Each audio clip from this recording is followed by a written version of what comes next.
Varicose veins కి సరైన చికిత్స కోసం సంప్రదించండి ఎవిస్ హాస్పిటల్. నమస్కారం, వెల్కమ్ టు సుమన్ టీవీ. నేను గీతాంజలి.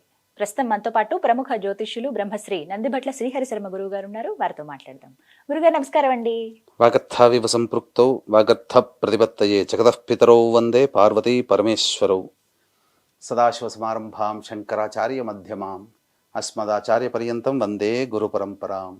ఆదిత్యాయ చ సోమాయ మంగళాయ బుధాయ చ గురు శుక్ర శనిభ్యశ్చ రాహవే కేతవే నమః. శృంగేరి జగద్గురు పీఠాధిపతులకి, కంచి పీఠాధిపతులకి నమస్కారములు తెలియజేసుకుంటూ కార్యక్రమాన్ని ప్రారంభిద్దాం. గురుగారు, కార్తీక మాసం అలాగే 26వ తారీఖున ఏకాదశి వస్తోంది. ఈ ఏకాదశికి ఏదైనా విశిష్టత ఉందా అండి? 26వ తారీఖు రోజున కార్తీక మాసం బహుళ ఏకాదశి. ఈ ఏకాదశికి చాలా ప్రత్యేకమైనటువంటి ఉన్నదమ్మా. అంటే మనకున్నటువంటి 24 ఏకాదశులు, పౌర్ణమి ముందు, అమావాస్య ముందు వచ్చే ఏకాదశులు, వీటన్నిటిలోకెల్లా తొలి ఏకాదశి ఇలా చాలా గొప్ప గొప్పగా ఉన్నాయి. వైకుంఠ ఏకాదశి ఇలా చెప్పుకుంటారు. కానీ అసలు ఏకాదశి అంటూ పుట్టింది ఈ యొక్క కార్తీక మాసం బహుళ ఏకాదశి రోజున.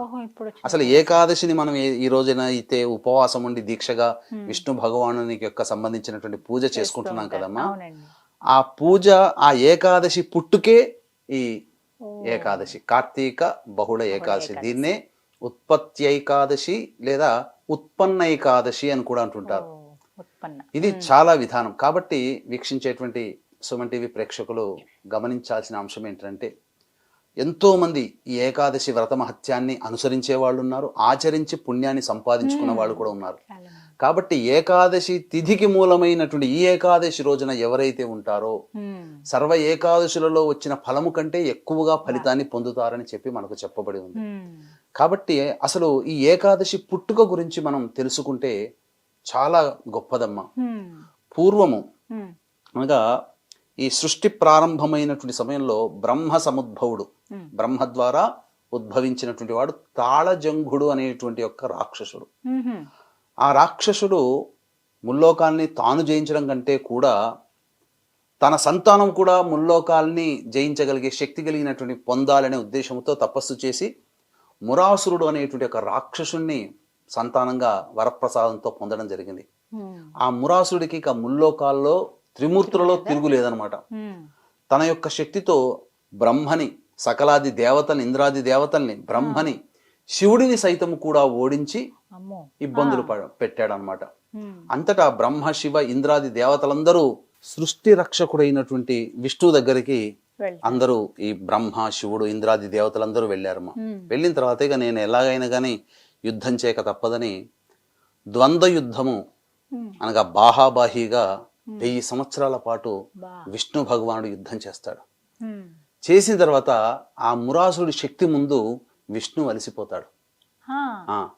అలసిపోయిన తర్వాత సింహవతి అనేటువంటి ఒక గుహలోకి చేరి విశ్రాంతి తీసుకుంటుంటాడు.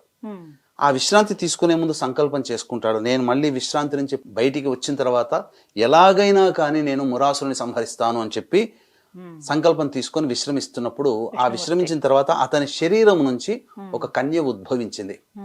విష్ణువుని వెతుక్కుంటూ ఈ మురాసురుడు వచ్చాడు కదా. ఆ మురాసురుడితో యుద్ధము చేసిన తర్వాత ఆ కన్య ఆ మురాసురుని సంహరిస్తుంది. సంహరించిన తర్వాత విశ్రాంతి నుంచి మేల్కొన్నటువంటి విష్ణు భగవానుడు మురాసుని కోసం చూస్తే అక్కడ మురాసుని మృత శరీరం కనబడుతుంది, ఎదురుగా కన్య కనబడుతుంది. ఎవరమ్మా నీవు అంటే, నీ శరీరం నుంచే ఉద్భవించాను మహానుభావ, నీ యొక్క సంకల్పాన్ని నేను నెరవేర్చాను అని చెబుతుంది అనమాట. అంతటా నా యొక్క సంకల్పాన్ని నువ్వు నెరవేర్చావు కాబట్టి ఏం వరం కావాలి కోరుకోమ్మా అని అంటాడు. నాకు 3 వరాలు కావాలి దేవా అని అంటాడు. అంటే ఏమేంటివనంటే, నీకు అత్యంత ప్రియపాత్రురాలిగా నేను ఒక ఉండాలి, నీకు అత్యంత ప్రియముగా నేను ఉండాలి. 2, ఉన్నటువంటి అన్ని తిథులలోకెల్లా నాకు ప్రథమ తాంబూలం కావాలి. 3వది, నాపై ఏర్పాటు చేసినటువంటి తిథి రోజున ఎవరైతే ఉపవసించి నిన్ను పూజ చేస్తారో వారికందరికీ కూడాను పుణ్యముతో పాటు మోక్షాన్ని కూడా ప్రసాదించాలి అని చెప్పి వరం కోరుకుంది. తథాస్తు అని చెప్పి వరం ఇచ్చాడు. ఇక ఆ రోజు నుంచి కూడా విశ్వవ్యాప్తముగా ఏకాదశి వ్రతాన్ని ఆచరించడం జరిగింది. ఆహా. ఈ ఏకాదశి వ్రత మహత్యం వల్ల ఎంతో మంది పుణ్యాన్ని సంపాదించుకున్నారు. అలాగే ఎంతో మంది మోక్షాన్ని కూడా పొందారు. అలా ఆవిడ అడిగినప్పుడు వచ్చినటువంటి తిథి ఇవాల్టి రోజు, ఈ ఏకాదశి తిథి రోజున 26వ తారీఖు రోజున ఏకాదశి తిథి, ఆ ఏకాదశి పుట్టినటువంటి రోజు, తిథి పుట్టినటువంటి రోజు. అయితే సైన్స్ పరంగా కూడా ఆలోచించిన ఈ అమెరికన్స్ వాళ్ళందరూ కూడా ఎంతో మంది రీసెర్చ్ చేశారు. ఎందుకు వీళ్ళ ఆయుర్దాయం చాలా ఎక్కువగా ఉంటుంది ఏంటి అనంటే, వీళ్ళు నెలలో ఒక 2 రోజులు ఉపవాసం ఉంటున్నారు అని చెప్పి తెలిసిందమ్మా. ఆ తెలిసిన తర్వాత ఉపవాసం ఉండడం వల్ల ఏం జరుగుతుంది, శరీరం తన తాను రిపేర్ చేసుకుంటుంది. ఆ రిపేర్ చేసుకునే క్రమంలో అనేక మానసికమైనటువంటి శారీరక అంతర్గతంగా ఉన్నటువంటి రుగ్మతలు తొలగిపోయేటివి. అయితే ఏదో ఒక రోజు ఉపవాసం ఉండకుండా వీళ్ళందరూ భారతీయులు అనగా హిందువులందరూ కూడా ఏకాదశి తిథి రోజున ఎందుకు ఉపవాసం ఉంటున్నారు అని చెప్పి కూడా రీసెర్చ్ చేశారు. చేస్తే మన శరీరానికి పౌర్ణమి వెళ్ళిన తర్వాత 11వ రోజుకి, అమావాస్య వెళ్ళిన తర్వాత 11వ రోజుకి ఒక అవినాభావ సంబంధం ఉంది కాలచక్రంలో. అంతరిక్షం నుంచి వచ్చేటువంటి యొక్క తీవ్రమైనటువంటి అమృత లక్షణాలు మన శరీరం ఆ ఏకాదశి తిథి రోజున మన శరీరం గ్రాస్ప్ చేసుకుంటుంది, అనగా స్వీకరిస్తుంది. ఆ రోజున నిరాహారంగా ఉన్నట్లయితే అంతరిక్షం నుంచి వచ్చేటువంటి అమృత కిరణాలు మన శరీరంలో చేరి సర్వరుగ్మతలని పోగొడుతుంది. అది ఏకాదశి తిథి రోజునే. అందుకనే చంద్రగమనాన్ని అనుసరించి ఏకాదశి తిథి వచ్చినప్పుడు మన వాళ్ళు ప్రత్యేకించి ఏకాదశి తిథి రోజున ఉపవాసం ఉండండిరా అని చెప్పి మనకు పెట్టారు. దాన్ని ఆచరణ చేసి చూపించారు. చక్కగా చిరాయుష్యులుగా 120 సంవత్సరాలు ఆరోగ్యంతో బతికారమ్మా ఆ కాలంలో. ఇప్పుడు ఏకాదశి రోజున అన్నము తింటే రాక్షసాన్నము తిన్నట్టుగా మనకు చెబుతారు. అంటే ఎందువల్ల అనంటే, ఆ ఏకాదశి రోజున భోజనం గనక చేసినట్లయితే అందులోంచి ఉత్పన్నమై జీర్ణమైన తర్వాత దాని నుంచి ఉత్పన్నమయ్యే శక్తి మనకు విరోధంగా మారుతుంది, ప్రతిబంధకంగా మారుతుంది మన శరీర ఆరోగ్యానికి. అందుకనే వీక్షించేటువంటి సుమన్ టీవీ ప్రేక్షకులు అవకాశం ఉంటే ఈ ఏకాదశి తిథి రోజునైనా ఉపవాసం ఉండాలి. బ్రహ్మ ముహూర్త కాలంలోనే లేచి కాలకృత్యాదులు తీర్చుకొని చక్కగా ఇంట్లో ఆవు నేతితో దీపారాధన లేదా నువ్వుల నూనెతో దీపారాధన చేసి, తులసి చెట్టు దగ్గర కూడా అష్టదళ పద్మం వేసి దీపారాధన చేసి, విష్ణు సహస్రనామ పారాయణం చేసి బీజాఫలము నైవేద్యంగా పెట్టాలి. సూర్యోదయ పూర్వమే ఇది జరిగిపోవాలమ్మా.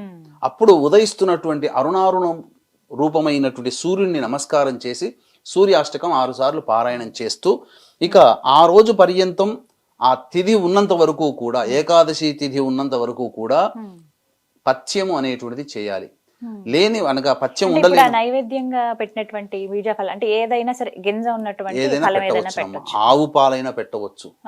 తాడేపల్లి మహానుభావులు బాలా త్రిపుర సుందరి ఉపాసకులు తాడేపల్లి రాఘవనారాయణ శాస్త్రి గారు 27 రోజుల పాటు లలిత అమ్మవారి ఉపాసన చేస్తే ఆర్థికంగా శక్తి లేక కేవలం మంచినీళ్లు మాత్రమే పెట్టగలిగారు. కాబట్టి ఆ మంచినీరే తీసుకున్నారు ఆయన.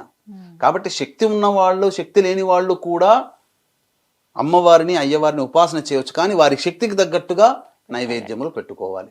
కాబట్టి ఇదే పెట్టాలి నైవేద్యం పూజలని ఎక్కడా మనకు చెప్పబడలేదు. కాబట్టి ఆ రోజంతా కూడా ఉపవాస నియమాన్ని పాటిస్తూ చక్కగా ఆ ఉపవాసము అనేటువంటిది చక్కగా చేసుకొని, ఆ రోజు వరకు కూడా కఠిన ఉపవాసం ఉండే వాళ్ళు ఉన్నారమ్మా.